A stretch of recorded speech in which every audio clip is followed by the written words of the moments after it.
Welcome to Real Life with Jenny. My name's Jenny Senapataratna. Grab your favorite drink, get a snack, and we'll get started. Today I have Ceylon tea and I have something I actually saved from Sri Lanka. They're called lemon puffs. So there's two little cookies with a lemon filling in the middle. And they were 120 rupee. And so I tried a bunch of different cookies because that's like 50 cents ish, maybe even less. And so I tried a bunch of cookies, and this was one of my two favorites. So I am super excited to dive into it because I've been waiting for 10 days. So let's get real. So as you can tell, we just got back from Sri Lanka. They say it takes 1 day for every hour time zone difference you are. And we were about 10 and a half hours difference in time zone. We were halfway around the world. In fact, when we came home, we flew to Dubai from Sri Lanka, and from Dubai we went up through Russia, over the North Pole, down through Canada to Seattle. Very weird way to travel the world. Guess I never think I always think about east to west. I never think about north. So it was a very fun adventure. So as we were beginning to get ready for this trip, I was so prepared. It was ridiculous. And so not prepared all at the same time. How do you prepare for a trip that you really can't talk about a lot because it's a closed country? And I hadn't been to Sri Lanka in 10 years. So things have completely changed. And our circumstances have changed. Everything has changed in Sri Lanka. It was just a very different place than it was 10 years ago. And that's okay. But I love to plan. I'm not super great at it because I don't always think of all of the scenarios. So on our way there, we actually took a flight from Minneapolis to Chicago, which is an up and down, they barely throw peanuts at you kind of I think it's an hour and something minutes. It's super quick. And so we actually had, I think it was 3 or 4 hours in the Chicago airport. But what I didn't know was we had to change terminals, go through security, go up and get on a bus. It was a whole thing where we were never actually able to stop and get food in Chicago because it was around lunchtime when we got there. And I knew that our flight from Chicago to Dubai was over 14 hours. And I'm not super great at eating airplane food, especially when we're going to a country that has a lot of spice. They normally have a lot of spice on the plane in the foods. And I am a weakling. It is super almost funny how weak I am when it comes to spice. And so I had planned on the trip from Chicago to Dubai. I had sandwiches, I had some fruit, I had a bunch of snacks. I had this whole thing. And luckily, because I believe that one of my family was like, why are we bringing sandwiches? We'll just stop and get food in Chicago. And we weren't able to. So I was super glad we had sandwiches. But I had this great plan, and it worked really well on our way to Dubai. The food was pretty okay on the plane. We had lots of sandwiches. We had our fruits. Everybody's blood sugar was great. Everybody felt good. We slept really well. I mean, it was an amazing flight. I just felt like God had just been oh, this is perfect. And we got to Dubai in the middle of the night. So we were there for 14 hours, which meant we slept, and we got back on a bus, and we went back to the airport. It was a quick turnaround because you don't want to be late. You don't want to miss a flight. So we were there for 14 hours, and then we got on our flight in the middle of the morning. I'm not even sure when. At this point, you don't remember anything. You're just just point me where I'm supposed to go, tell me who I'm supposed to say yes to. I think one of the guys in Dubai asked me, so did you enjoy Dubai? And I'm like, oh, is that where I am? I don't, did I enjoy it? Sure, it was great. Sure. And then we took a flight to the Maldives. We sat there for 2 hours on the tarmac while they cleaned the plane and got new people on. And then we finally got to Sri Lanka. Now, when we got to Sri Lanka, I had a plan. Like, I knew exactly what we were going to do as far as food went because Sri Lanka has spicy food. Like, that is just who they are. I've known that for years. In fact, my first time there, I ordered a spaghetti that I was like, I didn't know they made spaghetti that hot. My father-in-law, who's from there, ate it, and he was like, oh yeah, this is almost too hot for me. Like, they love their spice, they love their heat in their food, and that's great. I'm just really bad. So I had a plan, right? I brought saltines with me. And so I brought a whole pack. There were four little, like when you buy saltines in the States, you get four little packs in one box. And I left room in my suitcase for that saltine pack. And that's a lot of room. Like, that was like 3 pairs of clothes that I could have brought that I didn't bring because I was bringing my saltines. And I brought a jar of peanut butter because I knew that in Sri Lanka peanut butter was very expensive. And so, and when I went to the grocery store, I was right. It was very expensive. So I was really glad I had my peanut butter. So that first week, I ate saltines. So I'm about halfway through my pack. I knew we were going to be there for a month. And so I had 1 pack for each week, just knowing that if we went somewhere and I wasn't able to eat a lot, I could come and I could eat, and I ate that kind of for breakfast. And like, I had this whole plan, right? Well, you know, best laid plans. Like, one morning I'm sitting and I'm eating some saltines for breakfast, and I'm kind of feeling like, I was feeling a little overwhelmed that morning, just in general, dealing with all the emotions of the complete and utter difference of being in Sri Lanka. You know, it's a place that you can't drink the water. So when you're brushing your teeth, you need to do it with bottled water. And how do you get enough water? Like, it's this whole thing. And I'm a water drinker. So I drink like 100 ounces minimum of water a day. And when all of a sudden you have to buy that much, it feels a little daunting. And so I was really overwhelmed at this point. So I'm eating my crackers, trying to sparingly drink my water. I'm like, Lord, I need you to protect my kidneys, because that's why I drink so much. And I'm like, because I'm never going to be able to drink this much water. It's just not like, I can't afford this more than anything. And so I look over at the cupboards and I see like this little weird thing, and I was like, that's really weird. And so I walk over to the wall that goes up to the cabinets, and there's a stream of ants walking up and down.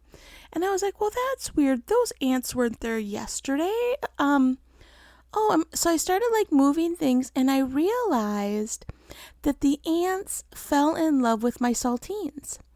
And they were in every single, so I had one that was kind of set aside that I already had opened. That one was fine. But the other 3 had been invaded by where all these ants came from. I think they came from another country. There were so many of them. I was like, what is happening? There are ants everywhere. And the only food they were in were my crackers, my plan, how I was going to survive. I lost it. Like, I was like, okay, maybe I can wash these off. And you're like, okay, you can't wash off crackers because then they just dissolve. Like, what do? I'm like, I maybe just eat them as our ants' protein. Like, I am thinking of everything I can think of. And it was a complete and utter devastation to me. Now, I realize to you, you're like, this means nothing. Like, this is really weird. But for me, I had this plan. I knew how I was going to survive. I knew that I needed these crackers to give me a vessel to eat my peanut butter. I knew that I needed some substance, and it was gone. In just a moment in time, I looked, and they were unsalvageable. They really were. And I had a lot of debate, and I did a lot of crying. I'll be like, I don't know that I've ever cried over crackers before, but you're at that place, right? You're there and you're going, I just cannot believe this has happened. And I'm just hysterical. Well, let's fast forward a few days, and I'm talking with one of Kevin's cousins, and she was like, well, what are you guys doing for food? And I was kind of like, yeah. Because I couldn't I went to the grocery store a couple of times, but they don't have convenience foods there, which is perfectly fine. I don't like to have them here either. But when you're in a foreign country, convenience foods are really kind of important because otherwise you got to buy flour, buy sugar, buy salt, buy pepper, buy everything you need to make a meal.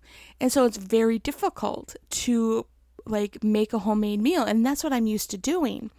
And so she was like, well, why aren't you using Uber Eats? And I was like, Uber what? Like, I couldn't even fathom. I was like, I don't use Uber Eats at home because it's so expensive. Like, I don't order my meals through any kind of app, and it's great if you do. I'm just a cheapskate. And so, like, I hadn't even thought, first of all, I can't drink the water in this country and they have Uber Eats. My brain was just blown. It was just crazy. And they have such an amazing system for it. I was blown away. Like, it was so good. Anyway, that I would order meals for like $10 for all three of us, and we'd have so many leftovers I wouldn't know what to do with myself. And that included delivery and tip. Like, it was just like the world had opened up. There were reviews on there that said, this is good, this is not good. You could make comments and say, please don't make it spicy. And they wouldn't. Like, it was incredible. One night we ordered a pizza and it was a buy one, get one free. And I didn't know it was a buy one, get one free. I got 2 huge pizzas that we couldn't even finish one. We actually gave away another pizza because we couldn't even finish the one pizza for like $8 delivered to our door. Like, it was incredible. And I sat there a week before or a couple days before crying over crackers. And why am I sharing this? Because first of all, you know what? It is kind of hilarious thinking about this moment in time where I am watching ants and crying and going, Lord, what am I going to do? I am just at my wit's end because I lost my crackers. And God is like, I have lots of food here in this country, and it is a country of fruit. It is a country full of wonderful curries and wonderful rice dishes. Like, there were so many really terrific foods. Like, it was when we ordered our Uber Eats, or we got to eat with family, or we got to eat with someone that we had met for some meetings, like, the food was so good. And I had settled for crackers. Like, I had brought myself to the point that I'm like, I'm just gonna eat crackers, it'll be fine. I'll just, kind of pick off of other people's plates, and and I'm in a land full of really terrific foods. Like, we had a rice dish that I have craved since I got home, and we've only been home for like 11 days. And I had settled for my plan. I had settled that it was gonna, like, this was gonna be the way it was. And it was just, when it was destroyed, I was devastated. And I wish that didn't sound so stupid, but it's our regular life. Right? Like, we have these plans and we have things that we think are going to happen, and all of a sudden it blows up and it doesn't work and we don't know what to do. And God's like, I actually have a better plan over here that brings abundance and brings much better things into your life if you'd be open to it. And that's really what I learned for myself, is that I had like all these ideas of what our Sri Lankan trip would look like, and what it would be like to minister there, and what it would be like to just spend time as a family and do different things. And God was like, yeah, I have a better plan. To the point that there were days that I was like, what did we do this morning? Because it was so busy and full of so many miraculous God moments that I was blown away by what he did. There was a moment that we were actually at a souvenir shop, and we only went to the souvenir shop because it was raining. And we were like, well, we have someone that's driving us right now in a 3-wheeler. He was a fabulous guy.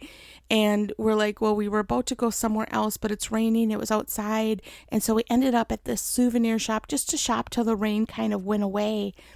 And we ran into someone that shares a mentor with Kevin. And it was just like one of those God moments that we were like, you can't orchestrate this.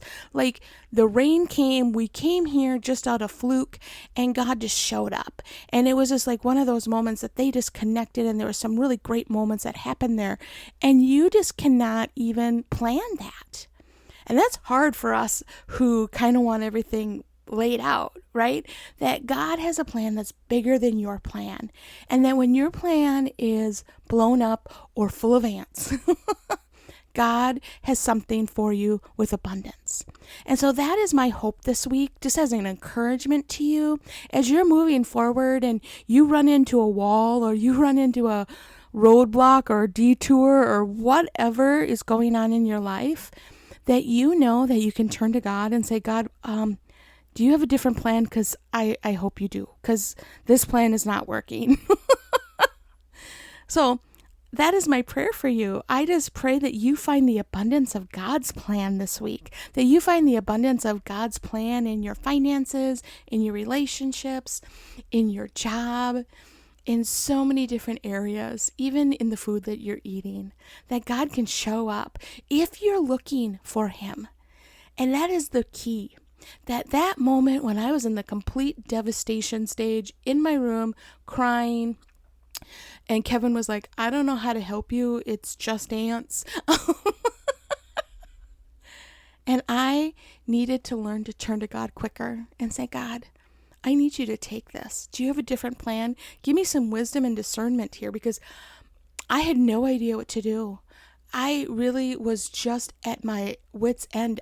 My plan was gone. There was nothing that I could do. I'm like, I have no backup plan. I didn't have a backup plan, but God did. God had a better plan that brought abundance to us, that actually gave us variety and let my daughter try things she'd never tried. And we had fruits that we had never tried and different foods. And it was amazing. It was just such an amazing time. And I pray that for you, this week is the same. Well, that's all I have for you this week. You can find me on Instagram, Facebook, and Be Real. You can also find me at our website, christconnection.cc. We are revamping our website after like 12 years, so we're super excited for you to go check it out soon. Thank you so much, Chris. He is our volunteer who comes alongside of us and helps us with our technology and our website and our books. It is because we are just not that techie, and he is so great. And so he's been with us for lots and lots of years, working behind the scenes with no credit, and we just really appreciate him. He's pretty fabulous. So, well, that is all I have. I just really hope that you look for God's plan this week. As you see things crumbling around you, I pray that God's abundance steps in and His wisdom and discernment brings you to something new and exciting, and that you see that He loves you and that He sees what's going on. You all have a great week.